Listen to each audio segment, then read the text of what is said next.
Hey boxing fans, Don Omega here, Omega Boxing, coming at you with some results real quick. Let's get right into them. First, man, I cannot believe it. Darchinyan beat my boy, Jorge Arce. I cannot believe, I believe it, but I was not happy about that at all. Jorge Arce looked horrible pretty much most of the fight. He won 1 or 2 rounds, but he looked pathetic most of the night, unfortunately. Darchinyan, I don't know where this guy gets his power from.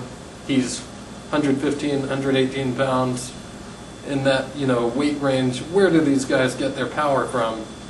I do not know where Darchinyan gets it from. I do not like the guy at all, but have to give him his congratulations. He beat Arce and he beat Mijares. What can you say? Does Danier still have his number? I believe so. And of course, Gary Shaw's not wanting to put Darchinyan back in there with Nonito Danier because he doesn't want him to get knocked out. Put him in there with Fernando Montiel, though, after Montiel takes care of business next month. Put him in there with Montiel and see what happens. Then we'll see a real fight. Anyhow, on that undercard, of course, DeMarco upset Kid Diamond. DeMarco looked impressive doing it, surprisingly impressive doing it.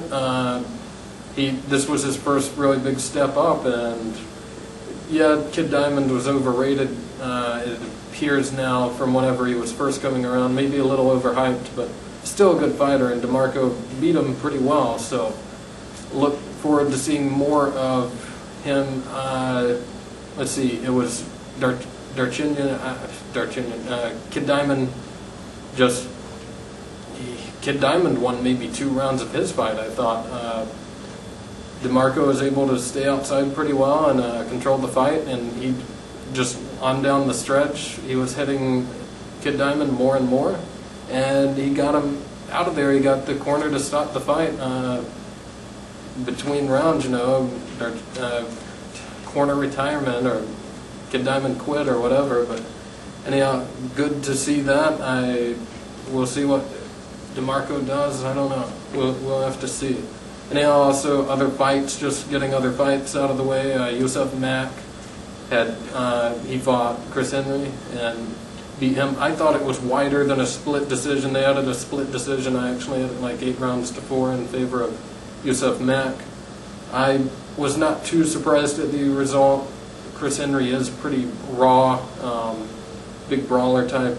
I had seen Mack before. Was not surprised that Mack was able to beat Chris Henry, even though it was a good show. It was a pretty good show. But anyhow, Mack gets one in the win column. He'd make a good opponent for someone like Alan Green. I would love to see Mack and Alan Green go at it, or maybe even maybe someone like Taylor or Frog, if they need an opponent or something, could make for a good match at that weight.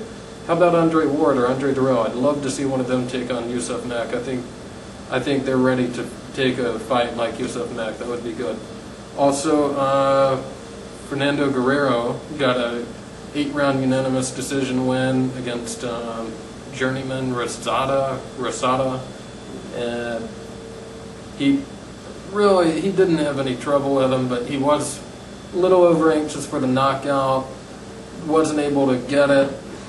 The guy was tough. Fernando Guerrero, of course, I want to mention him, was at his fight there in Tennessee on the Jermaine Taylor undercard, Taylor versus Lacey undercard.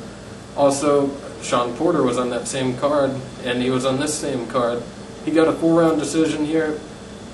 Looked good, looked impressive, won every round, I felt, but he was, even more than Guerrero, I felt, he was more anxious for the knockout, trying really hard for the knockout. Got a little sloppy in there. You gotta just stay focused. Focus on your boxing. You don't have to win every fight by a knockout, Sean. Come on.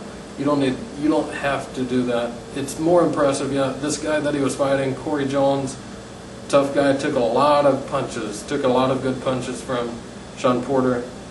Good fight. Hope to see more from Porter soon.